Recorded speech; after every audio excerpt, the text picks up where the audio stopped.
Germanton Hospital pioneers in world-class orthopedic cardiology and multi-specialty care. Top 3 in Hyderabad, top 10 in South India. Attapur, Hyderabad. రంగస్థల నాటకాలు వేయిస్తూ మరోవైపు సినిమాకి కావాల్సిన నటీనటులని తీర్చిదిద్దుతున్నారు. Gaddar awards అందుకోబోతున్నారు వారి students లో ఇద్దరు. ఒకరు ప్రముఖులు రోషన్. వెల్కమ్ మహేంద్ర చక్రవర్తి గారు. మీరు యాక్ట్ చేయడం వర్సెస్ యాక్టర్స్ ని తయారు చేయడం, ఏది మీకు తృప్తినిస్తుంది ఎక్కువ? యాక్టర్స్ ని తయారు చేయడం సంతృప్తినిస్తుంది, యాక్ట్ చేయడం తృప్తినిస్తుంది. మనిషిలో ఉన్న యాక్టింగ్, ఫస్ట్ ప్రయారిటీ ఉన్న యాక్టింగ్ అట్టడుక్కి వెళ్తుంది. దాన్ని తవ్వి తీసి బయటికి పెట్టడమే మెథడ్ యాక్టింగ్. అంటే ఏమిటి? నీకు ఆ పాత్ర స్వభావం నీకు అర్థం కానప్పుడు మెథడ్ ని యూజ్ చేసుకో. జస్ట్ మళ్ళీలో పెట్టుకో. సార్, ఇప్పుడు మీ ఎక్స్పీరియన్స్ విత్ సెలబ్రిటీ యాక్టర్స్, వాళ్ళ స్ట్రెంగ్స్ ఏంటి? ఒక పైలట్ అవ్వాలంటే రైట్ సోదరుల గురించి తెలుసుకోకుండా అవ్వలేదు. ఒక ఆపరేషన్ చేయాలంటే అనాటమీ క్లాస్కి వెళ్ళకుండా ఆపరేషన్ చేయలేదు. ఈ రోజు జాయిన్ అవ్వగానే రేపు హీరో అయిపోవాలి. ఎంత పెద్ద విద్యో, ఎంత పెద్ద కళ, కానీ చేస్తుంటే ఒక రిలీజ్. కొట్టండి, తిట్టండి, చంపండి, కానీ అంత లేసి మాట్లాడు. ఇది డ్రామా. కొట్టండి, తిట్టండి, చంపండి, కానీ అంత లేటి మాట్లాడకండి. 15 మంది సినిమా తెరకి సంబంధించిన వాళ్ళు తయారయ్యారు కదా మీరు. కానీ ఛాంపియన్ సినిమాలో మైకేల్ సి విలియమ్స్ అనే క్యారెక్టర్ చేశాను. డైరెక్టర్ నేను ఆయన ఇంటికి వెళ్ళేవాళ్ళం, శ్రీకాంత్ గారు. పెద్ద ఫ్యామిలీస్ నుంచి వచ్చిన వాళ్ళు ఏముంటుందంటే క్రమశిక్షణ ఉంటుంది. మీరు ఏం కోరుకుంటున్నారు, ఏం కావాలని ఆశిస్తున్నారు? ఎంత ప్రభావితం చేసే మాధ్యమం సినిమా. అందరికీ నమస్కారం, వెల్కమ్ టు సుమన్ టీవీ. కొంతమంది కుర్రాళ్ళు పుట్టుకతో వృద్ధులు కాదండి, నటులు. అండ్ మరికొంతమంది కుర్రాళ్ళకి మాత్రం నటన నేర్పించాల్సి వస్తుంది. ఎందుకంటే యాక్టింగ్ అనేది చాలా కాంప్లెక్స్ ప్రక్రియ. నిజానికి మహానటుల్ని చూసినప్పుడు అనిపిస్తుంది వాళ్ళు ఎక్కడ నేర్చుకున్నారు, అప్పట్లో యాక్టింగ్ స్కూల్స్ అవి ఉండేవి కాదు కదా అని.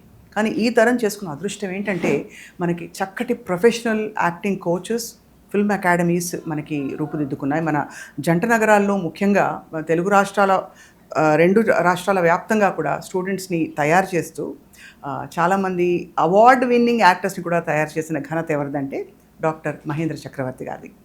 మహేంద్ర చక్రవర్తి గారు థియేటర్ ఎక్స్పోనెంట్గా, అంటే రంగస్థల నాటకాలు వేయిస్తూ మరోవైపు సినిమాకి కావాల్సిన నటీనటులని, యువ నటీనటులని, ఇన్ఫ్యాక్ట్ పెద్ద పెద్ద కుటుంబాలు, అంటే యాక్టింగ్ ఫ్యామిలీస్ నుంచి వచ్చిన వాళ్ళని కూడా తీర్చిదిద్దుతున్నారు.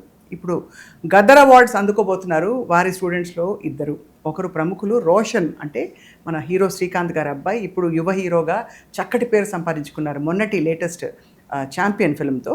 అండ్ అలాగే మరికొంతమంది యాక్టర్స్ని కూడా తయారు చేస్తారు. వెల్కమ్ మహేంద్ర చక్రవర్తి గారు. వెల్కమ్ సార్, స్వాగతం. మీకోసం నేను ఒక డైలాగ్ ఏమైనా మొదలుపెట్టి అనుకున్నాను, బట్ ధైర్యం చాలట్లేదు కాబట్టి మీతోటే మొదలు పెడతాను సార్. మీరు యాక్ట్ చేయడం వర్సెస్ యాక్టర్స్ని తయారు చేయడం, ఏది మీకు తృప్తినిస్తుంది ఎక్కువ? యాక్టర్స్ని తయారు చేయడం సంతృప్తినిస్తుంది, యాక్ట్ చేయడం తృప్తినిస్తుంది. బాగుంది. నేను 12 సంవత్సరాల వయసులో రంగస్థలంలో ప్రవేశించానండి బాలనటుడిగా. నా మొదటి గురువు గారు విరజానంద్ పట్నాయక్ గారు. తర్వాత నేను ఆంధ్ర యూనివర్సిటీ థియేటర్ ఆర్ట్స్ డిపార్ట్మెంట్లో డిప్లొమా జాయిన్ అయినప్పుడు అక్కడ ప్రొఫెసర్గా ఉన్నటువంటి స్టార్ మేకర్ సత్యానంద్ గారు, ఆయనతో నాటకాలు చేయడం, ఆయన నుంచి నేను చాలా చూసి నేర్చుకున్నాను. ఈరోజు ఈ స్థితిలో మీ ముందు కూర్చొని మాట్లాడుతున్నానంటే మా గురువు గారు సత్యానంద్ గారు పెట్టిన భిక్ష. సో ఆ ఇద్దరు గురువులకి నేను ఎప్పుడు రుణపడి ఉంటాను. ఆ తర్వాత నా అదే కోర్స్ చదవడం, పుట్టిశ్రామ్ తెలుగు యూనివర్సిటీలో మాస్టర్ పర్ఫార్మింగ్ ఆర్ట్స్ జాయిన్ అవ్వడం, అలా సినిమా రంగంకి అసిస్టెంట్ డైరెక్టర్గా రావడం. ఆ తర్వాత ఛాంపియన్ డైరెక్టర్ ఉన్నారు కదా ప్రదీప్ అద్వైతం, తను నాలో ఉన్న టీచింగ్ స్కిల్స్ని అబ్జర్వ్ చేసి, నువ్వు థియేటర్లో ఇన్ని నంది అవార్డ్స్ వచ్చినాయి, అట్లానే ఇన్ని యూనివర్సిటీ, అంటే నేను ఎక్కువ యూనివర్సిటీస్ చేశాను. Andhra university, Adikavi Nannaya university, Krishna university, Vignan university ఇప్పుడు చేస్తున్నాను.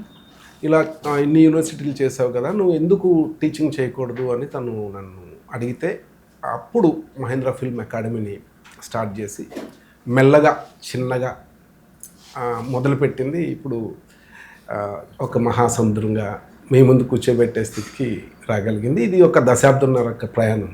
ఇప్పుడు చాలా ముఖ్యంగా ఇప్పుడు మీకు 15 మంది సినిమా తెరకి సంబంధించిన వాళ్ళు తయారయ్యారు కదా మీ దగ్గర ఇటీవల కాలంలో. ఓన్లీ ఇయర్ 2025 ఓన్లీ 15 ఎగ్జాక్ట్లీ నేను రాసిన. అంటే చిన్న చిన్న పాత్రలు మా స్టూడెంట్స్ చేసినవి ఉన్నాయి, కానీ వాళ్ళన్నీ పెట్టుకుంటే 30-40 ఉంటాయి.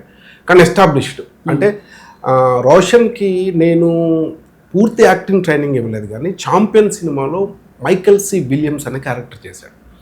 ఆ క్యారెక్టర్ సంబంధించిన వర్క్షాప్ అంతా చేశాను. అంటే డైరెక్టర్ నేను ఆయన ఇంటికి వెళ్ళేవాళ్ళం, శ్రీకాంత్ గారి ఇంటికి.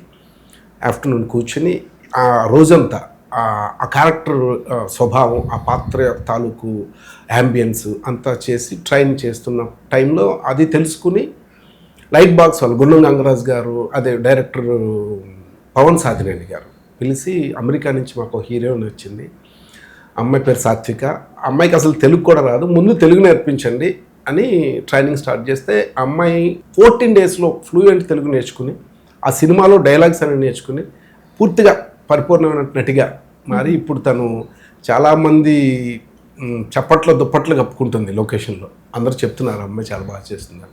అలా తను తర్వాత శ్రీకాంత్ వదిలే గారు అంటే దసరా డైరెక్టర్ ఉన్నారు, ప్యారడైజ్ చేస్తున్నారు.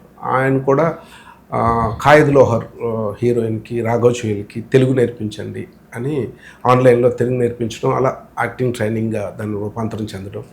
అలాగే 70mm ప్రొడ్యూసర్ విజయ్ గారు పిలిచి మా సినిమాలో అనార్కలి అనే ఒక అమ్మాయిని, మలయాళీ అమ్మాయిని తీసుకున్నాం, అమ్మాయికి ట్రైనింగ్ ఇవ్వండి అన్నారు. ఆ వీడియోస్ అన్నీ ఉన్నాయి, పంపించాను. సో అట్లా ప్రయాణం స్టార్ట్ అయ్యి ఇప్పుడు ఈ బ్యాచ్లో అయితే రీసెంట్గా మన బిగ్ బాస్ సీజన్ 9 విన్నర్ తను సోల్జర్ యాక్చువల్గా తను కూడా జాయిన్ అయ్యాడు. ట్రైనింగ్ జరుగుతుంది. క్రమశిక్షణకి మారిపోయారు తను. అంటే కాశ్మీర్ బార్డర్లో వర్క్ చేసి వచ్చాడు. ఎర్లీ మార్నింగ్ 6 o'clockకి క్లాస్ అంటే 5:45కి ఉంటాడు అనమాట, మిలిటరీ డిసిప్లిన్. సో అట్లా ప్రయాణం స్టార్ట్ అయింది. ముఖ్యంగా నేను యాక్టింగ్ నేర్చుకోవాలి, ఖచ్చితంగా ఇన్స్టిట్యూట్లో జాయిన్ అవ్వాలి అనడానికి ఒక మాట చెప్తాను మేడం. ఆ తర్వాత మీరు అడగండి, అట్లా చెప్తాను. అది ఖచ్చితంగా చెప్పకుండా ఇంటర్వ్యూకి వెళ్ళకూడదని. ప్రతి మనిషిలోనూ నటుడు ఉంటాడా? ప్రతి మనిషిలో 100% పుట్టుకతోనే మనిషి నటుడు. మనకి భాష వచ్చి పెద్ద మాటలు వచ్చిన తర్వాత మాట్లాడతారు. బిఫోర్ దట్ చిన్నప్పుడు మనం అందరం యాక్ట్ చేసిన వాళ్ళం. ఫర్ ఎగ్జాంపుల్ మన పాతరాతి యుగంలోకి వెళ్తే గుంపులు గుంపులుగా సంచార జీవితం జీవించేటప్పుడు ఒక గుంపు ఒక గుహలో ఉంది. యుక్త వయసులో ఉన్న వాళ్ళు వేటాడటానికి వెళ్ళారు. ఈ ముసలి వాళ్ళు వేటాడలేరు కాబట్టి గుహలోనే ఉన్నారు. పిల్లల్ని సెక్యూర్ చేస్తూ వాళ్ళు కాపలాగా ఉన్నారు. అప్పటికి భాష లేదు, లిపి లేదు. వేటాడటానికి వాళ్ళు వెళ్ళారు. ఈ లోపల వేరే గుంపు వచ్చింది. వీళ్ళు ఏదో చెప్పారు, వెళ్ళిపోయారు వాళ్ళు. తర్వాత సడన్గా ఒక పుల్ వచ్చింది, అని పిల్లల్ని సెక్యూర్ చేసి దాశారు. తర్వాత ఒక పాము వచ్చింది, పిల్లల్ని తీసుకుని చెట్టు ఎక్కారు. తర్వాత ఒక కోత వచ్చింది, మంకీ టింకటం అని డ్యాన్స్ చేసి ఆడేది, దాంతో పిల్లలతో ఆడుకున్నారు. ఈ లోపల వర్షం వచ్చింది, డింగ్ డాంగ్ థియరీ అంటారు దాన్ని. వర్షం వచ్చినప్పుడు గవ్వ తడిచిపోకుండా లోపలికి వెళ్ళిపోయారు. మెల్లగా సాయం సంధ్యవేళ అయింది. చీకటి పడేటప్పుడు వేటకు వెళ్ళిన వాళ్ళు అక్కడ ఏదో తినేసి తిరిగి వచ్చారు. వచ్చి వీళ్ళందరూ గుహలో కూర్చుని మంట వేసుకుని కాల్చుకుని తింటూ ఆహారం భుజించే సమయంలో మార్నింగ్ నుంచి ఈవినింగ్ వరకు జరిగిన విషయాలు చెప్పాలి వచ్చిన వాళ్ళకి. ఈ పెద్దవాళ్ళు ఎలా చెప్పుంటారు? భాష లేదు, లిపి లేదు. ఎలా కమ్యూనికేట్ చేస్తుంటారు? ఒక గుంపు వచ్చిందిరా, లేదా ఒక పుల్ వచ్చిందిరా, కమ్యూనికేట్ చేస్తుంటారు కదా. ఖచ్చితంగా యాక్ట్ చేస్తేనే అవుతుంది. దాన్ని మైమ్ అంటాం, ఇప్పుడు మనం ముఖాభినయం అంటాం. బ్యూటిఫుల్. కాబట్టి ప్రతి మనిషిలోనూ పుట్టుకతో నటుంటాడు. మరి మహేంద్ర ఫిల్మ్ యాక్టింగ్ అకాడమీకి వచ్చి ఎందుకు నేర్చుకోవాలి? లేకపోతే మందనే కాదు, చాలా ఇన్స్టిట్యూషన్స్ ఉన్నాయి. ఎందుకు నేర్చుకోవాల్సి వచ్చింది? అంతే కదా. అంటే అసలు పుట్టుకతోనే నటుడైనటువంటి ఒక మనిషికి మానవుడు శ్రమ నిర్వహించినటువంటి పాత్ర ద్వారా కొన్ని సంవత్సరాల తర్వాత భాష పుట్టింది. ఆయా ప్రాంతాల్లో ఆయా భాష. ఇక్కడ వాళ్ళకి తెలుగు, లేకపోతే జపాన్ వాళ్ళకి జపనీస్, అట్లా ఆ గుంపులో ఉండేటటువంటి శబ్దం ద్వారా భాష పుట్టింది.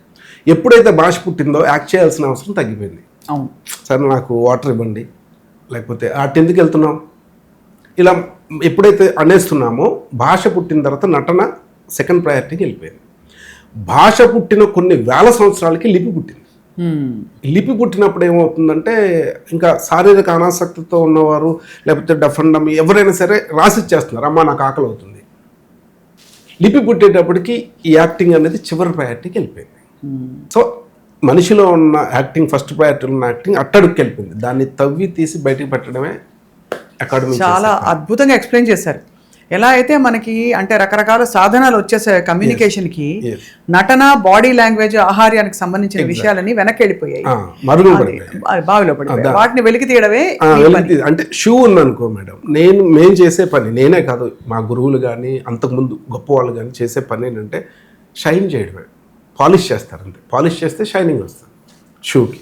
షూ అనే వ్యక్తి మా దగ్గరకు వస్తే అతనిలో అట్టడుగుపోయినటువంటి నటనను బయటికి తీసి షైనింగ్ చేస్తాం. సో ఇంకా సినిమా మాధ్యమం entirely different, camera science entirely different. Camera science ఏంటంటే ఇక్కడ మన స్టూడియో, నేను చెప్పే మా స్టూడియోలో how to act without fear towards camera చెప్తాం. It's a very important point అనమాట. అంటే స్లాబ్స్కి చెప్పిన అతను ఆధునిక నటనకి పితామహుడు, అలాగే లీ అంటే మెథడ్ యాక్టింగ్ పితామహుడు, అలాగే ఊటా హైగెన్. మెథడ్ యాక్టింగ్ అంటే ఏమిటి? మెథడ్ యాక్టింగ్ అంటే సింపుల్ లేదు, యాక్చువల్గా మన చుట్టూ ఉన్న ప్రాపర్టీస్ని యూజ్ చేసుకుంటాం. అంటే ఫర్ ఎగ్జాంపుల్ మెథడ్ యాక్టింగ్ కోసం చెప్తాను. సూపర్ స్టార్ కృష్ణ గారి గురించి మీకు తెలిసే ఉంటుంది. ఆయన చూడంగానే నిజాయితీకి మరో రూపమేమో అనిపిస్తుంది. అవును, ఆ కళల్లో ఆయన చూస్తే ఆయన్ని సడన్గా యారగెంట్గా చేయాలి, అంటే రెక్లెస్గా, సమాజం పట్ల బాధ్యత లేకుండా, కుటుంబంలో ఎవరు రెక్లెస్ ఈ అన్న క్యారెక్టర్ చేయాలి, మెట్ల మీద దిగుతూ రావాలి. ఇది దేవుడు చేసిన మనుషుల్లోనే ఎక్కడ ఉంటుంది సినిమా. ఎన్నిసార్లు చేసినా అతను చూస్తే మంచోడు, ఇన్నోసెంట్, అరే ఇతను ఎలా ఉంటాడా అనేది రివీల్ అవుతుంది కానీ రిజిస్టర్ అవ్వట్లా. అక్కడ మెథడ్ యాక్టింగ్ హెల్ప్ అయింది. ఏంటంటే ఒక కార్ చైన్ తీసుకుని కీస్ లేదంటే ఒక బాల్ ఎగరేసుకుంటూ, అరే బాబు టిఫిన్ చేయరా అంటే ఆగమా అని సమాధానం కూడా చెప్పకుండా బాల్ ఆడుకుంటే ఎంత reckless. This is the method acting. అంటే యూజ్ చేసుకుంటూ దాని సపోర్ట్ తీసుకోవడం. సో మెథడ్ యాక్టింగ్ పితామహుడు లీ ఆయన చెప్పింది ఏంటంటే, నువ్వు యాక్ట్ చేయలేనప్పుడు, నీకు ఆ పాత్ర స్వభావం నీకు అర్థం కానప్పుడు మెథడ్ని యూజ్ చేసుకో. నీ చుట్టూ వెంటనే పేపర్ తీసుకో, లేకపోతే ఏంటంటున్నావు జస్ట్ మళ్ళీలో పెట్టుకో, సమ్ బిజినెస్ చేయి, అప్పుడు నీకు అది సపోర్ట్ అవుతుంది అని చెప్పాడు ఆయన. అంత గొప్ప వాళ్ళు. అలాగే ఊటా హైగెన్ ఏమంటే, నువ్వు రియలిస్టిక్ యాక్టింగ్ మీద ఆవిడ ప్రపంచంలో గొప్ప గురువు లేడీ. ఆవిడ జర్మనీలో పుట్టి అమెరికాలో నటిగా ఫేమస్. ఆవిడ ఊటా హైగెన్ని నేను ఎక్కువగా ఫాలో అవుతుంటాను. ఆవిడ రియలిస్టిక్ యాక్టింగ్లో ఏం చెప్పింది అంటే, పాత్ర చేయకు, పాత్ర స్వభావాన్ని అర్థం చేసుకో, అప్పుడు ఆ పాత్రలోకి నువ్వు వెళ్తావు, పరకాయ ప్రవేశం చేస్తావు, ఆటోమేటిక్గా వెళ్ళిపోతావు. Exactly, you become that person. Yes. అట్లాగే మన భారతదేశంలోకి వచ్చేటప్పటికి ఇబ్రహీం కేజియా గారు, ఆయన చాలా ఫేమస్. అంటే ఎన్ఎస్డిని చాలా గొప్ప స్థాయి, అంటే నసిరుద్దీన్ షా లాంటి వాళ్ళని, ఓంపూరి లాంటి వాళ్ళు గురువు ఆయన. అట్లాగే జాన్ బెర్రీ అని ఒక ఆయన ఉన్నారు, ఆయన కూడా షారూఖ్ ఖాన్కి, మనోజ్ బాజ్పేయికి గురువు. అలాగే మా గురువు సత్యానంద్ గారు, ఆయన ఇప్పుడు సమకాలికుల్లో ఆయన్ని టచ్ చేసేవాళ్ళు. ఇన్ఫాక్ట్ ఎంతమంది స్టార్స్ ఆయన తయారు చేశారు కదా. అయ్యో, ఎవరెవరు సార్? ఒకసారి గురువు గారిని గుర్తు చేసుకుంటున్నాం కాబట్టి. అంటే స్టార్స్ కాకుండా కొన్ని వేల మంది అలాంటి వాళ్ళు ఉండొచ్చు, సముద్రంలో నీటి పట్టు అంటారు. పవన్ కళ్యాణ్ గారు, మహేష్ బాబు గారు, ప్రభాస్ గారు, శర్వానంద్ గారు, ఆది పినిశెట్టి గారు.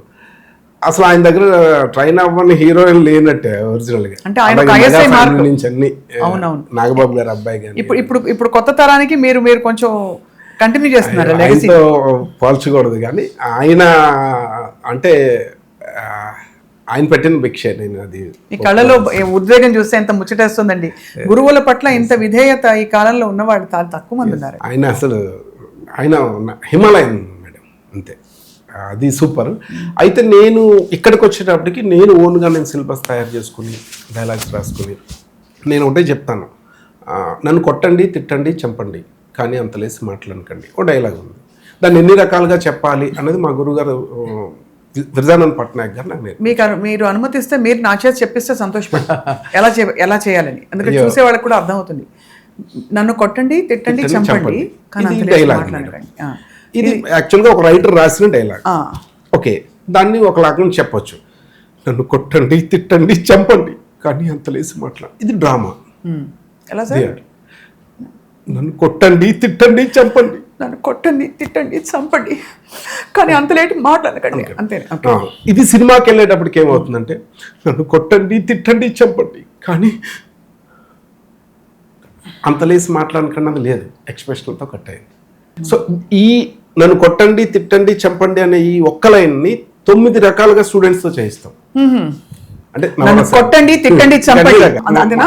అంతే, సీరియస్ గా, కోపంగా, నవ్వుతూ, అంటే ఇట్లా ఉంటుంది. ఇది భలే ఫన్ గా ఉంది సార్ నిజం చెప్పాలంటే. ఎంత పెద్ద విద్యో, ఎంత పెద్ద కళ, కానీ చేస్తుంటే ఒక రిలీజ్, అంటే ఎమోషన్ రిలీజ్ అవుతుంది. మన సమాజంలో ఏంటంటే, నేను కళాకారుడి కోసం గొప్ప విషయం చెప్పకుండా మాట్లాడలేను మేడం. అదేంటంటే, ఈ భారతదేశానికి స్వతంత్రం తీసుకొచ్చిన వాళ్ళు నటులు. ఇది ఖచ్చితంగా మీరు మెన్షన్ చేయండి. భారతదేశానికి మీకు డౌట్ రావచ్చు, అదేంటి మహాత్మా గాంధీ మనం 1857 వీధి నాటకాలు కదా సార్ ఆ రోజుల్లో, వీధి నాటకాలు వేస్తూ అదేనా చెప్తున్నది. అంతే. ఎందుకు చెప్పాను అని అంటే, అప్పుడు రేడియో అందరి దగ్గర ఉండేది కాదు, పేపర్ అంతంత మాత్రం, సోషల్ మీడియా లేదు, కమ్యూనికేషన్ లేదు. ప్రతి 20 కిలోమీటర్లకి స్లాంగ్ మారిపోతుంది, ప్రతి 100 కిలోమీటర్లకి భాష మారిపోతుంది.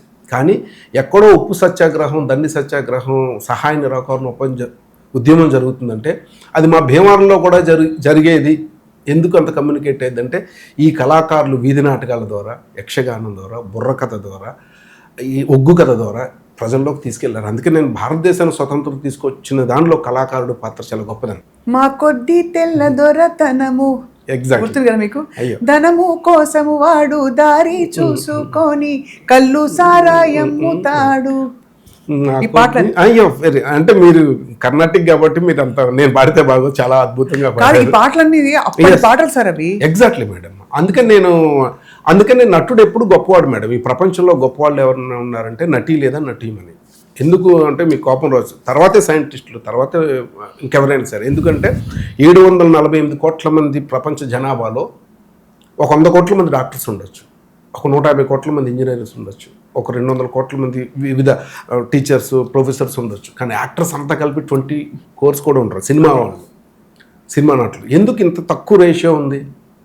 Very tough job. నటుడు అవ్వడం, నటి అవ్వడం, పూర్వజన్మ సుకృతి ఉండాలి, శివోహం ఉండాలి. అంటే మనకి 15 కోట్ల మంది తెలుగు వాళ్ళు, అంటే 3 రాష్ట్రాల్లో, తెలంగాణ, ఆంధ్రప్రదేశ్, యానం, పాండిచ్చేరిలో ఉంటాయి. అలాగే ప్రవాస తెలుగు వాళ్ళు, అంటే ఇతర దేశాల్లో, ఇతర రాష్ట్రాలు, ఇవన్నీ కలిపి 15 కోట్ల మంది ఉంటే 3,000 కూడా చాలా ఎక్కువ. నేను చెప్పాను 1000 మందికి మించి యాక్టర్స్ లేరు. లిస్ట్ తీస్తే పవన్ కళ్యాణ్ గారు, మహేష్ బాబు, చిరంజీవి గారి దగ్గర ఒక 50 మంది హీరోలు మించి ఇంకో పేరు రాదు. అదే ఇతర భాషా నటీమణులను తీసుకున్న ఒక 100 మంది పేరు రావు. ఎందుకు ఇంత 15 కోట్ల నుంచి 1000 మందే ఎందుకు ఉందంటే, వెరీ టఫ్, చాలా కష్టం, హార్డిల్స్ ఉంటాయి. రైట్, ఈజీ అవ్వదు సార్. ఇప్పుడు మీ ఎక్స్పీరియన్స్ విత్ ఈ సెలబ్రిటీ యాక్టర్స్, లేకపోతే ఆ సెలబ్రిటీ అవుతున్న వాళ్ళ చెప్పగలరు దయచేసి? అంటే వాళ్ళ స్ట్రెంగ్స్ ఏంటి?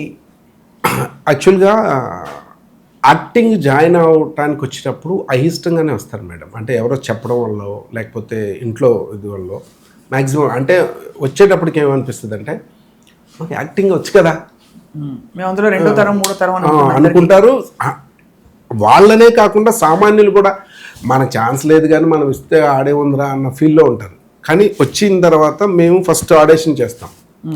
నేను చెప్పేది వినండి, నేను చెప్పేది వినండి, నేను చెప్పేది వినండి అంటూ ఉంటే ఈ కోర్టులో నన్ను ఎవరు మాట్లాడకూడదు అన్నారు. ఇది డైలాగ్ చెప్పమంటే, సార్ ఇదా సార్, అది కాదు సార్, నాకు ఒకటి వచ్చి సార్ చెప్పాం, వాడిపోతే వీడు, వీడిపోతే వాడ, అది ప్రభాస్ ఆల్రెడీ చెప్పాడు కదా, అది కాదు ఇదే చెప్పంటే, సార్ ఇదైతే అంటే తనకి వచ్చేసన్న భావనలో ఉంటాడు కదా మేడం. వచ్చిన తర్వాత నేర్చుకునేటప్పుడు తెలుస్తుంది నాకు ఏది రాదని, నేను జీరో అని. అప్పుడు ఫ్యాన్ అవ్వడం స్టార్ట్ చేస్తాను. సార్ నాకు ఇలా కాదు సార్, ఇలా కాదు సార్, నేర్పించాం. కానీ ఈ సెలబ్రిటీస్ నుంచి, పెద్ద ఫ్యామిలీస్ నుంచి వచ్చిన వాళ్ళలో ఏముంటుందంటే క్రమశిక్షణ ఉంటుంది మేడం. ఎందుకంటే వాళ్ళకి క్లారిటీగా గోల్ తెలుసు. నెక్స్ట్ వాళ్ళకి సినిమా ఉంటుంది కంపల్సరీగా. నేను సినిమా బెర్త్ రావడం ఇష్యూ కదా, వాళ్ళకి పరిపూర్ణమైన యాక్టర్గా మారడానికి ఒక సాధనం కావాలి. అంటే ఇప్పుడు ఒక పైలట్ అవ్వాలంటే రైట్ సోదరుల గురించి తెలుసుకోకుండా అవ్వలేం కదా. ఒక ఆపరేషన్ చేయాలంటే అనాటమీ క్లాస్కి వెళ్ళకుండా ఆపరేషన్ చేయలేం కదా. ఈవెన్ ఒక కార్ డ్రైవింగ్ చేయాలన్నా డ్రైవింగ్ చేయాలి కదా. ఆ క్లారిటీతో ఉంటారు. అదే మామూలు కామన్ సమాజం నుంచి వచ్చే వాళ్ళు మాత్రం ఈరోజు జాయిన్ అవ్వగానే రేపు హీరో అయిపోవాలి. అదే ఆ తేడా ఉంటుంది. అందుకని వాళ్ళు చాలా పొలైట్గా ఉంటారు, చెప్పింది నేర్చుకుంటారు. యాక్టింగ్లో వచ్చిన పెద్ద సమస్య ఏంటంటే బ్యాచ్కి 6 మెంబర్సే తీసుకుంటాం మేడం. అటు డాన్స్ అనుకో 100 మందిని తీసేసుకోవచ్చు. మీరు డాన్స్ నేర్పించారు కదా? డాన్స్ ఉన్నది, వేరే మాస్టర్ ఉంది. అంటే మీ ఇన్స్టిట్యూట్లో మీరు యాక్టింగ్తో పాటు డాన్స్, స్క్రిప్ట్ రైటింగ్ ఉంది. అంటే నేను లాస్ట్ ఇయర్ వరకు కూడా పీపుల్ మీడియా ఫిల్మ్ అకాడమీలో కూడా నేను ప్రొఫెసర్గా చేశాను. ఫస్ట్ బ్యాచ్ కంప్లీట్ అయింది, ఇంకా సెకండ్ బ్యాచ్ స్టార్ట్ అవ్వలేదు.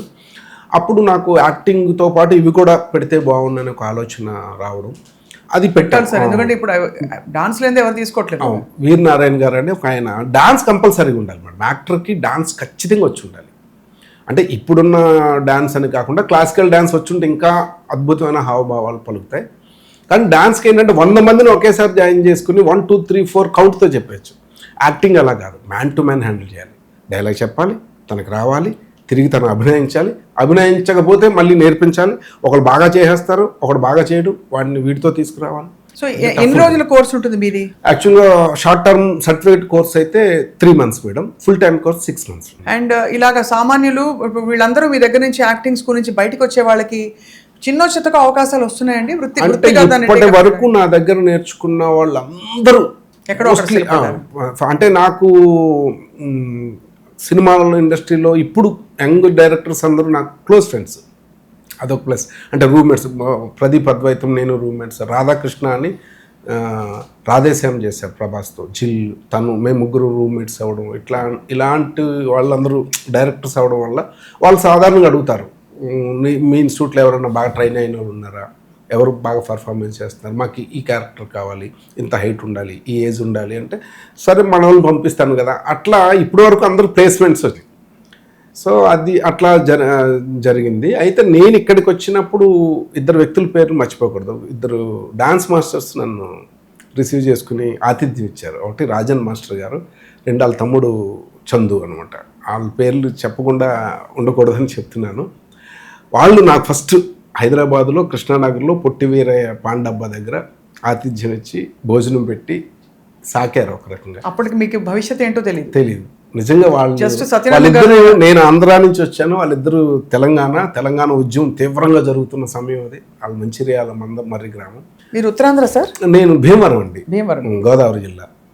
సో నేను డిఎన్ఆర్ కాలేజ్కి 21 years థియేటర్ డైరెక్టర్గా ఉన్నాను. అలా కేజీఆర్ కాలేజ్కి ఉన్నాను. ఇప్పుడు విజ్ఞాన యూనివర్సిటీకి చేస్తున్నాను. థియేటర్లో నేను డాక్టరేట్ కూడా వచ్చింది. సో అంటే నటన నా ఊపిరి, జీవితం తదుపరి. ఎంత గొప్పగా ఉంది సార్. మీ అంటే అంత ప్యాషన్ ఉండడమే అదే నడిపిస్తుంది మనని అక్కడ. మీరు అసలు అంటే ఇంతమంది నటీనటులను తయారు చేస్తున్నారు, మీరు యాక్ట్ చేస్తున్నారు, రంగస్థలం మీ ప్లేస్ చాలా అవుతూ ఉంటాయి. సో మీరు ఏం కోరుకుంటున్నారు, ఏం కావాలని ఆశిస్తున్నారు? మీరు సమాజాన్ని అత్యంత ప్రభావితం చేసే మాధ్యమం సినిమా, నెక్స్ట్ డ్రామా. ఇప్పుడు డ్రామా మెల్లమెల్లగా సినిమాని దాటి పైకి రాబోతుంది. మొన్న రీసెంట్గా ఒక 3-4 days బ్యాక్ సుకుమార్ గారితో కూర్చుని మాట్లాడినప్పుడు కూడా ఇదే అభిప్రాయాన్ని ఆయన వెలిపించారు. ఏంటంటే ఏఐ ఎప్పుడైతే వచ్చిందో, ఆర్టిఫిషియల్ ఇంటెలిజెన్సీ, ఈ సినిమాలన్నీ ఏఐతో స్టార్ట్ అవుతున్నాయో ప్రజలు లైవ్కి దగ్గర అవుతారు. అలా ఎవడో లైవ్లో చేస్తారంట. మొన్న ఎవరో ఒక సితార వాయించి లైవ్ కాన్సర్ట్కి అసలు ఎవరు ఊహించినంత జనం వెళ్ళారు. ఎవరో ఇప్పుడు లైవ్ డ్రామా చేస్తున్నారంట, లైవ్లో పెర్ఫార్మెన్స్ చేస్తారంట. ఎందుకంటే ఈ హీరో చేస్తున్నాడా లేకపోతే ఏఏ చేస్తుందా, డూప్ చేస్తున్నాడా తెలియని పరిస్థితిలోకి సినిమా నెట్టబడుతుంది మెల్లమెల్లగా. సో కానీ ఇది ఈ 2 సమాజాన్ని అత్యంత ప్రభావితం చేశారు. అంటే దర్పణం లాంటిది సంఘానికి, సమాజానికి వారధి లాంటిది 2 వ్యవస్థలకు మధ్య. అంటే ఇప్పుడు ఇతర దేశాలతో మనం ద్వైపాక్షిక సంబంధాలు అంటాం కదా, ఈ సమాజంతో మానవుడికి ఉండే ద్వైపాక్షిక సంబంధాలని నిలబెట్టేది ఈ మాధ్యమం, నటన. బాగుంది, చాలా బాగుంది. సో అయితే మీరు అంటే సమాజాన్ని ప్రభావితం చేసే విధంగా మీ పాత్రధారులు అంతే. నాటకాలన్నీ సమాజాన్ని ప్రభావితం చేసే ఉండదు. ఇక్కడ కుదరదు కాబట్టి ఇక్కడ ఓన్లీ యాక్టింగ్ నేర్పించడమే. లాస్ట్ ఇయర్ విజ్ఞాన యూనివర్సిటీకి విష్ణు ఆయన ప్లే చేశారు. అంటే కృష్ణ జింకల కేసు, సల్మాన్ ఖాన్ వీళ్ళందరూ వెళ్ళిన. సో అది సుప్రీంకోర్టులో తీర్పులో ఇంకా ఉంది కదా అని ఎలిమినేట్ చేశారు. అది అంటే నేను అట్లా ఏదైనా అంటే జింకల్ని చంపడం అంటే అన్డేంజరస్ స్పీసెస్ని చంపకూడదని 1971 చట్టం బేస్ చంపకూడదు. ఇలా ఎందుకు చంపాను, జింక అడుగుతుంది అనమాట, నేనేం తప్పు చేశానని చంపారు అని ఇట్లాంటి ఉంటాయి. Before last year national award వచ్చింది అమిటీ యూనివర్సిటీ ఢిల్లీలో, మేక్ ఇండియా ప్రాస్పరస్ అని డ్రగ్స్ మీద చేశాను. అది యూత్ డ్రగ్స్కి అట్లా ఉంటాయి. ఇది పూర్తిగా ఇది జేబ్ సాటిస్ఫాక్షన్ కోసం, అది ఇష్టం, ప్రేమ, ఐ లవ్ డ్రామా. సార్ అయితే మరి ఇప్పుడు సరే యాక్టింగ్ స్కూల్ నడిపిస్తూ మీరు రోషన్ కాకుండా ఒక హీరోయిన్ కూడా మీరు ఇటీవల కాలంలో శిక్షణ ఇచ్చారు. ఎస్, అంటే ఈ ఇయర్ ముగ్గురు హీరోయిన్కి ఇచ్చాను మేడం. ఒకటి ఆల్రెడీ సినిమా రిలీజ్ అయిపోయింది, ది 100 అని, చాలా మంచి కాన్సెప్ట్. నా ఫ్రెండ్ శశిధర్ డైరెక్టర్ దానికి. అందులో మిషా నారంగ్ అనే అమ్మాయి, అది చాలా బాగా చేసింది అమ్మాయి. దాంట్లో ఇప్పటికి కూడా అమెజాన్లో ఉంది, ప్రైమ్లో ఉన్నట్టుంది. తర్వాత ఆకాశంలో ఒక తార, గున్నం గంగరాజు గారు, అల్లు అరవింద్ గారు, అశ్విని దత్ గారు కలిపి తీస్తున్నారు. పవన్ సాధినేని డైరెక్టర్. సాత్విక అమెరికా చికాగో నుంచి వచ్చింది. ఆ అమ్మాయి ఇప్పుడు లాస్ట్ షెడ్యూల్లో ఉంది. అమ్మాయి డెఫినెట్గా నేను అనుకుంటున్నాను, నా స్టూడెంట్ నేను చెప్పానండి కాదు, కానీ అమ్మాయి మళ్ళీ ఇండియాకి మాధురి దీక్షిత్ అవుతుంది. ఓహో, అంత మంచి పెర్ఫార్మరు. తర్వాత అనార్కలికి చేశాను. అలాగే సంతాన ప్రాప్తిరస్తు అని మొన్న సినిమా రిలీజ్ అయింది, అందులో విక్రాంత్ రెడ్డి. తను చాలా మంచి యాక్టర్, చాలా కష్టపడి నేర్చుకున్నాడు. సంతాన ప్రాప్తిరస్తు హీరోనో ఎవరినో నేను ఇంటర్వ్యూ చేశాను. ఇప్పుడు హీరోనే చేస్తుంటారు, విక్రాంత్ రెడ్డినే చేస్తుంటారు. సో తను కూడా యుఎస్ నుంచి వచ్చాడు. అలాగే ప్రొడ్యూసర్ యష్ రంగనేని గారు అని, విజయ్ దేవరకొండ మేనమామ. ఆయన పెళ్లి చూపులు, డియర్ కామ్రేడ్, దొరసని, ఇలా 7 మూవీస్ చేశారు. ఆయనకి నా దగ్గర ఆన్లైన్లో, ఆయన లండన్ నుంచి ఆన్లైన్లో నేర్చుకుంటే నేను ఛాంపియన్లో చేసింది, మాల వీరయ్య క్యారెక్టర్ చేశారు, అద్భుతమైన పాత్ర, సూపర్ పర్ఫార్మెన్స్ చేశారు ఈ ఇయర్ చేసిన వాళ్ళు. అట్లానే కల్ప్రా విఎఫ్ఎక్స్ అధినేత మా ఫ్రెండ్ ఒక ఆయన ఉన్నారు, కల్ప్రా గ్రూప్ ఆఫ్ కంపెనీస్ అధినేత. ఆయన అమెరికా నుంచి నేర్చుకున్నారు. ఆయన కూడా సేవ్ ద టైగర్స్ అని మల్లేశ్వర్ గారని చేశారు ఆల్రెడీ. ఇంకా సేవ్ ద టైగర్స్ సీజన్ 3లో చేశారు. అలాగే పైన అనే సినిమా. ఇంకా కృష్ణ బూరుగుల, తను ఛాలెంజింగ్ యాక్టర్ మేడం. అంటే నేను 100% చెప్తే 1 టైం చేసేవాడు తను. సో అందుకని తనకి ఫస్ట్ అటెంప్ట్లోనే బెస్ట్ కమెడియన్ గదర్ అవార్డు వచ్చింది. జిగిరీస్లో చూడండి చాలా బాగా చేశాడు. తనకు చాలా భవిష్యత్తు ఉంటుంది. అలాగే ఇప్పుడు నేను చెప్పాను కదా, సీజన్ 9 విన్నర్ సోల్జర్ అని చెప్పే, సో కళ్యాణ్ పడాల కమిట్మెంటు, తృష్ణ చాలా బలమైంది. తను కూడా చాలా మంచి ఇది అవుతారు. అలాగే గర్ల్స్లో కావ్య చౌదరి అని ఒక అమ్మాయి ట్రైన్ అయింది. తను కూడా చాలా మంచి పర్ఫార్మర్. తనకు కూడా మంచి భవిష్యత్తు ఉంటుందని నేను ఆశిస్తున్నాను గురువుగా. అలాగే పిల్లల్ని ఎందుకంటే ప్రేమిస్తాను మేడం. అంటే వాళ్ళు తెర మీద కనపడితే ఫస్ట్ ఆనందపడేది నేనే, వాళ్ళ తల్లిదండ్రుల కన్నా. మీరు కూడా వాళ్ళని చాలా ప్రమోట్ చేస్తూ ఉంటారని విన్నాం.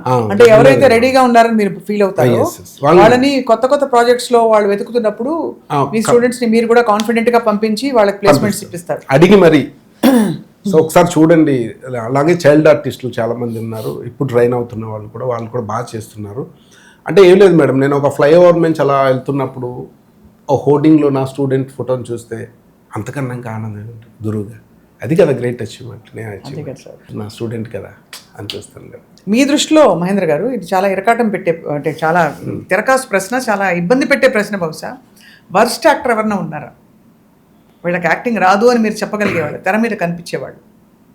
మీరు మా స్టూడెంట్స్లో కాకుండా తెర మీద కనిపించే తెలుగు, హిందీ లేదు అంతర్జాతీయ నటులు, వీళ్ళు బాబోయ్ కష్టం అని మీరు ఎప్పుడు ఇబ్బంది పడి వాళ్ళు యాక్టింగ్ చేసినప్పుడు ఉన్నవాళ్ళు ఉన్నారా? ఇప్పుడు ఎందుకంటే మనకి స్టైలైజ్డ్ యాక్టింగ్ ఎక్కువ అయిపోయింది, బాగా పాపులర్ అయిపోతుంది. అంటే ఎవరు ఎలా చేస్తే అలాగా వాళ్ళ స్టైల్, డైలాగ్ డెలివరీ కావచ్చు, వాళ్ళ భాష, మాండలికం, స్టాండర్డైజ్డ్ టెంప్లెట్స్ నుంచి ఇప్పుడు మూవ్ అయిపోయి పర్సనాలిటీ డ్రివెన్గా వచ్చేస్తుంది యాక్టింగ్.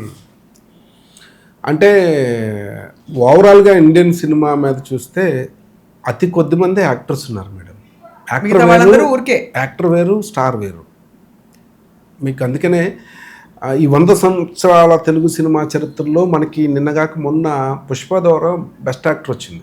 అల్లు అర్జున్ గారు అయితే చాలా మంచి, మీ దృష్టిలో అల్లు అర్జున్ గారు, ఎందుకంటే ఆయన డైలాగ్ డెలివరీలో, కళ్ళల్లో ఎక్స్ప్రెషన్ ఇంటెన్సిటీ కూడా, ఐ ఫీల్ ఆయన బాన్ యాక్టర్ అనిపిస్తుంది అని చూస్తే. నాకే అలా అనిపిస్తుందా, మీకు అనిపిస్తుందా? ఆయన బాన్ యాక్టర్ కూడా కాదు మేడం, ఆయన ట్రెమెండస్ యాక్టర్. అంటే బుట్టుకుతో నటుడు ఉంటాడని నేను మొదట్లోనే చెప్పాను. ట్రెమెండస్ యాక్టర్ అంటే కష్టపడి, అంటే ఫ్యామిలీ బ్యాక్గ్రౌండ్ తీసేయండి, అణచబడి, కష్టపడి, తొక్కబడి లేచిన లేచిన ఉద్యమం కరెక్టం లాంటిది. ఆయన్ని అసలు డ్యాన్స్లో కానీ, డైలాగ్లో కానీ, ఏదైనా సరే ఆయన కంప్లీట్ యాక్టర్. అంటే నేను అందుకే ఏమన్నాను, ఎప్పుడో రిక్షాకారన్ అనే సినిమా 70s వచ్చిన రిక్షాకారన్ అనే సినిమాతోనే ఎంజీఆర్ ఉత్తమ నటుడు తీసుకున్నారు, శివాజీ గణేష్ని తీసుకున్నారు. మన ఎన్టీఆర్ గారు, ఏఎన్ఆర్ గారు ఎందుకు తీసుకోలేకపోయారన్న ప్రశ్నను ఉద్భవిస్తే అప్పుడు అల్లు అర్జున్ గారి యొక్క పర్ఫార్మెన్స్ కోసం, దాని విలువ కోసం తెలుస్తుంది.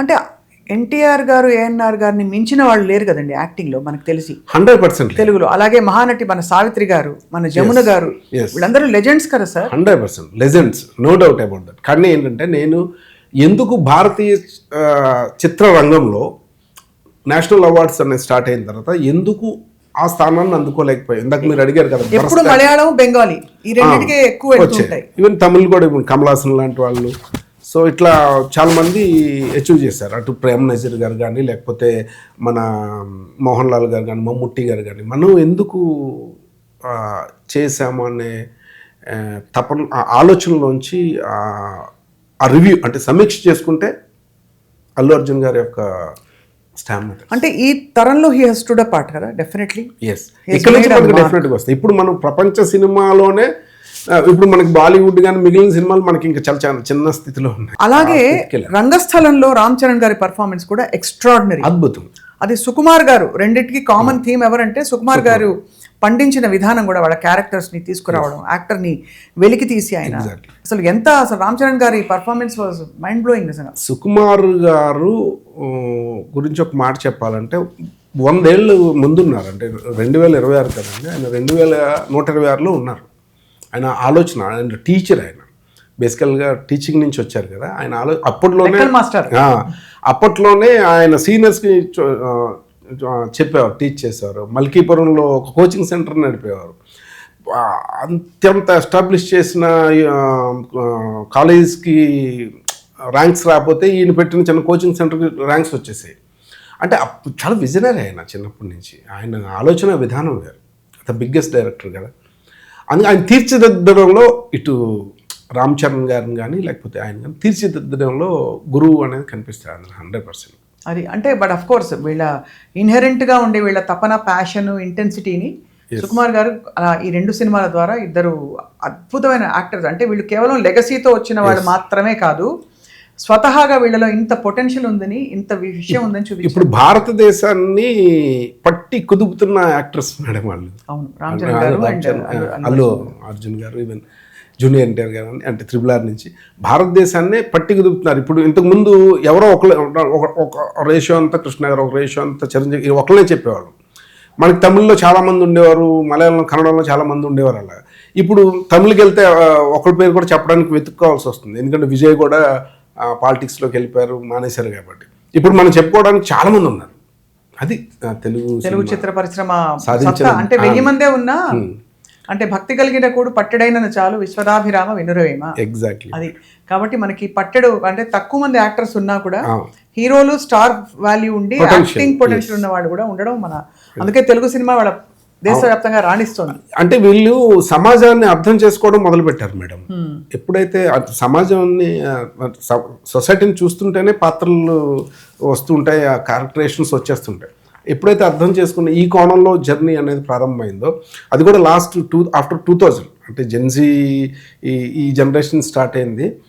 అందుకని మనం ఇప్పుడు చాలా ఉన్నతమైన స్థాయిలో ఉన్నాం ప్రపంచ సినిమాలో. అదే ముందుండి ఎప్పుడైనా హాలీవుడ్ అలాంటి సినిమా మనం తీయగలమా అంటే, ప్రెడేటర్ చూసినా, జడ్జిమెంట్ చూసినా, లేకపోతే టైటానిక్ చూసినా, అవతార్ చూసినా అనుకునేవాళ్ళం కదా. ఇప్పుడు వాళ్ళు మనల్ని అనుకునే పరిస్థితికి వచ్చింది. అదే చాలా గొప్ప విషయం సార్. సో అయితే సార్ మీరు వర్స్ట్ యాక్టర్ అని అడిగాను, అంటే బాబోయ్ అని అనిపించే యాక్టర్లు మీకు ఎప్పుడైనా, అంటే మీకు అభ్యంతరం ఉంటే పేర్లు చెప్పండి సార్. ఉంటే పేర్లు ఎలా అంటే అలా ఏం కాదు మేడం. యాక్టర్స్ వేరు, స్టార్స్ వేరు అన్నాను కదా. యాక్టర్స్ కొద్దిమందే ఉన్నారంటే స్టార్స్ అవుతారు. అంటే స్టార్స్ అవ్వచ్చు. అంటే ఇప్పుడు మీకు బాగా నచ్చిన నటులు ఎవరని నన్ను అడిగారు అనుకోండి, నేను చెప్తాను నానా పటేకర్, పరేష్ రావల్, నషీరుద్దీన్ షా, షబానా ఆజ్మీ, ఆశీష్ విద్యార్థి, షాయాజీ షిండే, కమల్ హాసన్ గారు, ఇక్కడ అల్లు అర్జున్ గారు, రామ్ చరణ్ గారు, మమ్ముట్టి గారు, మోహన్ లాల్ గారు, చిరంజీవి గారు. ఓకే, మొత్తం అన్నీ కలిపితే 12-14 వచ్చినాయి అంతే. ఇంకా మీరు అర్థం చేసుకోవాలి. అదే అంటే వీళ్ళందరూ మీకు చాలా నచ్చిన నటులుగా, మీరు యాక్టర్స్గా మీరు చిరంజీవి గారిని చూడండి, అదరగొట్టారండి. అసలు నేను సార్తో అంటే ఆ మాట, చిరంజీవి గారు చేసిన పాత్రలు మొత్తం తెలుగు సినిమా ఇండస్ట్రీలో ఎవరు చేయలేదు. ఆయన చేయలేదని, ఎందుకంటే ఒక చెప్పులు కుట్టేవాడు పాత్ర స్వయం కృషిలో చేశారు 100%. ఒక ఎరకలోడు పాత్ర పొన్నం నాగలో చేశారు, ఒక విలన్ పాత్ర చేశారు, ఒక ఫ్రెండ్ క్యారెక్టర్ చేశారు. ఆయన చెయ్యింది ఏమీ లేదు అసలు. అన్ని క్యారెక్టర్స్ ఇప్పుడు వచ్చేవాళ్ళు ఎవరు కూడా అది చేయమంటే చేయలేరు. 100% చేయలేరు. నువ్వు వచ్చి పాములు పట్టేవాడు పాత్ర చేయని ఎవరినన్నా టాప్ హీరోని అడిగితే వద్దులేండి అలాంటి క్యారెక్టర్స్ అంటారు. కానీ చిరంజీవి గారు అన్ని పాత్రలు చేశారు. ఆయనకి ఎప్పుడో దక్కాల్సిన గౌరవం. ఇప్పుడు కమల్ హాసన్ గారు అన్ని పాత్రలు చేశారు, కానీ ఆయన తపనే ఎక్కువ కనిపిస్తుంది ఆయన ఆ పాత్ర కంటే కూడా. అంటే ఇది తప్పుగా మాట్లాడానా? లేదు కరెక్ట్. అన్ని పాత్రలు చేశారంటే ఆయనకి అలా ఆ అవకాశాలు వచ్చినాయి. అంటే బాలు మహేంద్ర గారు కానీ, ఇటు లేకపోతే బాలచంద్ర గారు కానీ, వాళ్ళు తీసుకునే పాత్రలకి ఇతనే ఆ టైంలో ఆయనే సరిపోతాడు. అంటే ఒక గ్లాసులో వాటర్ లాంటి వాడు, కుండలో ఇస్తే కుండలో వాటర్ అవుతాడు. అలా స్వరూపాన్ని ఎలా అయితే మార్చుకోగలడు అనే ఉద్దేశం కె విశ్వనాథ్ గారు వీళ్ళందరూ టాప్ లెజెండరీస్ పాత్రలు ఆయన కోసం తయారు చేశారు. అందుకని కానీ ఆయన గొప్ప ప్రపంచం గర్వించదగ్గర. కానీ మన తెలుగు వాళ్ళలో ఇంతమంది మంచి నటులు మనం మరోసారి గుర్తు చేసుకోవడం, వాళ్ళని ఇవాళ సెలబ్రేట్ చేసుకోవడం చాలా గొప్ప విషయం అండి. మనకి గద్దర్ అవార్డ్స్ కూడా దగ్గర పడి మీ స్టూడెంట్స్ కూడా ఇలాంటి ఒక మంచి పిల్లలందరినీ మీరు బ్లెస్ చేయాలి, ఇంకా మంచి ఉన్నతమైన స్థితిలోకి వెళ్ళాలి. మేము ఇంకా ఇన్ఫాక్ట్ మీతో ఒక మంచి ప్రతిపాదన పెట్టబోతున్నాం. ఆ కార్యక్రమం అనంతరం మీతో చెప్తాను. తప్పకుండా మేడం. సో మీ యాక్టింగ్ చూడాలంటే ఎప్పుడు రావచ్చు సార్? మేము తెర మీద ఎప్పుడైనా మెరుపులా మెరిశారు కదా మీరు కొన్ని సినిమా. అంటే ఫ్రెండ్స్ ఇప్పుడు భరత్ కమ్మ అని డైరెక్టర్ ఉన్నారు, తను డియర్ కామ్రేడ్ చేశారు. ఇప్పుడు మళ్ళీ ఒక మూవీ 10th నుంచి స్టార్ట్ చేస్తున్నారు. తను అడిగితే చేశాను. డియర్ కామ్రేడ్లో విజయ్ దేవరకొండ, రష్మిక మందన్, అందులో నేను పాట కూడా పాడతాను. అట్లా ఎవరన్నా అడిగితే తెలిసిన వాళ్ళు, అంటే నాకు దీంతోనే సరిపోతుంది. అటు నాటకాలను వీళ్ళ ట్రైనింగ్స్తోనే సరిపోవడం వల్ల ఇదే మీ జీవితం. అంటే నేను ఒక నటుని నేను అంటే కన్నా నేను 100 మంది నటులను తయారు చేస్తాను. అది బెటర్ కదా అనిపించింది. మహేంద్ర ఫిల్మ్ అకాడమీ చాలా పవర్ఫుల్గా ఉన్న పేరు. మహేంద్ర అనగానే మనకి బాహుబలి అని వెంటనే వచ్చేస్తుంది. కాబట్టి ఖచ్చితంగా ఐ థింక్ ఇప్పుడున్న కొత్త ట్రెండ్స్కి, ఓటీటీలో విస్తరిస్తున్న అవకాశాలకి, అలాగే మనకి వెబ్ సిరీస్లు, షార్ట్ ఫిల్మ్స్, క్రియేటివిటీ చదవలేదు. ఇప్పుడు చాలా ఛాన్సెస్. మీరు కొత్త తరం నటీనటుల్ని తయారు చేసినందుకు మీకు అభినందనలు, ధన్యవాదాలు మహేంద్ర చక్రవర్తి గారు. Thank you. మీరు అనుమతిస్తే ఒకసారి మీ యాక్టింగ్ స్కూల్కి వస్తాం. Most welcome. తప్పకుండా. అండ్ నేను చెప్పే ఐడియా మీకు ఇవాళ మన షూటింగ్ అయిపోగానే, మన ఇంటర్వ్యూ అవ్వగానే చెప్పబోతున్నాను. Okay madam. మీతో ఫస్ట్ టైం ఒక మంచి ఒక ప్రయత్నం మేము మొదలు పెట్టబోతున్నాం. అయ్యో తప్పకుండా. సో బట్ మీరు ఒక అనుభవాల గని, అలాగే మీతో దాంతో పాటు మీకుండే ఐడియాలజీ చాలా సుస్పష్టంగా మీరు గురువుల నుంచి నేర్చుకున్నది, మీ సాధన అంతా ఇంతమందికి ఉపయోగపడడం మాకు చాలా సంతోషంగా ఉంది. ధన్యవాదాలు madam. So we wish you and Mahendra film academy all the very best sir. Thank you. నమస్కారం. అతి త్వరలో మళ్ళీ కలుద్దాం. తప్పకుండా మేడం. అందరికీ మీకు ఉగాది శుభాకాంక్షలు. మీకు కూడా ఉగాది శుభాకాంక్షలు సార్.